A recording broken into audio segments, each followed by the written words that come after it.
Well, welcome back, sports fans. We are heading into a new unit. This was one of my favorite units when I was in high school. It's Trigonometric Identities, and I like it because it's like a puzzle. What you're trying to do in this lesson, in this unit, is to derive identities from quotient and Pythagorean identities. You get one side to match the other. So let's get going. Two functions are said to be identically equal if they're equal to each other. I mean, f of x equals g of x. That's just the symbolism. So for every value of x for which both functions are defined, such an equation is referred to as an identity. An equation that is not an identity is called a conditional equation. So identity means they have to always be the same, like 5 equals 5. Conditional is when you would do something like solve for x. So you'd end up after solving and getting x equals 8 or some such thing.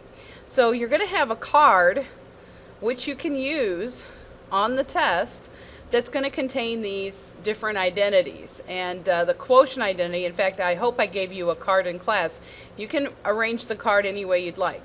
The quotient identities you may have already discovered when we were doing sine, cosine, and tangent. Tangent of an angle equals sine over the cosine.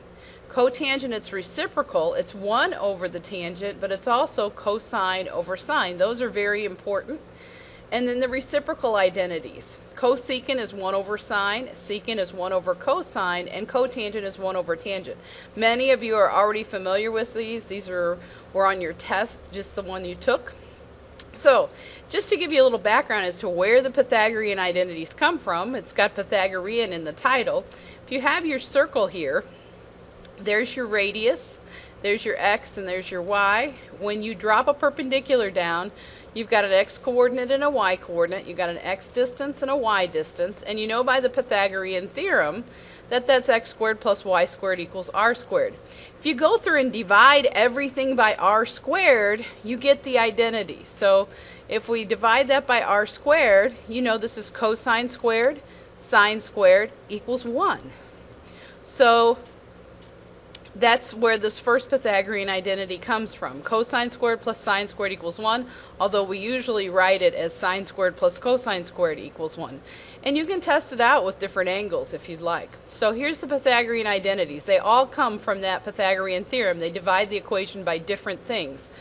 So you've got sine squared plus cosine squared equals 1, tangent squared plus 1 equals secant squared. So if I would have divided the x squared plus y squared equals r squared, by x squared all the way through, this is the one that I would end up with. If I divided everything by y squared all the way through, this is what I would end up with. 1 plus cotangent squared equals cosecant squared. You also need to know your even and odd. We've done that a lot. You know that if it's got a negative in front of the angle for the sine, that you can bring that out front. That's an odd function. Cosine is even, so if you have a negative in front of the angle, it just drops off. And tangent, the negative comes out front. Remember again, tangent is sine over cosine, so of course it's going to be a negative over a positive. Cosecant is the reciprocal of sine. Remember there's one co per pair, so it's going to be negative cosecant. Secant is the reciprocal of cosine, so this negative drops off. And cotangent is the reciprocal of tangent, so the negative is going to come out front. Here's our first example. It says derive an identity for cosine theta in terms of cotangent and cosine. So right here, when they say derive an identity for blank, that means we're going to solve for this guy. Your first step is to find an identity that relates the three functions together. So I look at all those lists of identities that are hopefully on your card by now, and I look for one that relates cosine, cotangent, and sine. Then you're going to solve for the isolated one. In this case, it's cosine theta. So here's the identity I'm going to use. Cotangent equals cosine over sine. Relates these three ratios, cosine, cotangent, and sine. So then all I'm going to do is pretend like they're numbers, and I'm going to solve for cosine. So cosine is on the top here, so to get cosine by himself and to get rid of my fraction, I'm going to multiply both sides by sine theta. So if I multiply both sides by sine theta, these cancel. Cosine divided by sine times sine, the whole thing's going to cancel out. So I'm going to end up with sine times cotangent equals cosine, and I'm done. Because this was the one I had to solve for. That's my final answer. So you can see that what you're going to be doing is basically you're going to make some substitutions and then you're going to solve to get something isolated.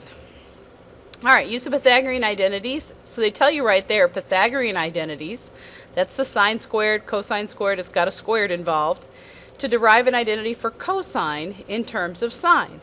Again, derive an identity for cosine, that's the one we're going to have to solve. Here's our three that we pick from.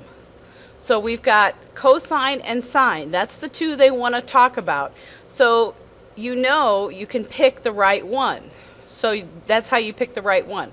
You just want one that involves cosine and sine, and you can see that's the first one that you're going to see there. These two would be too complicated. If I use this, I've already got a sine and a cosine in there.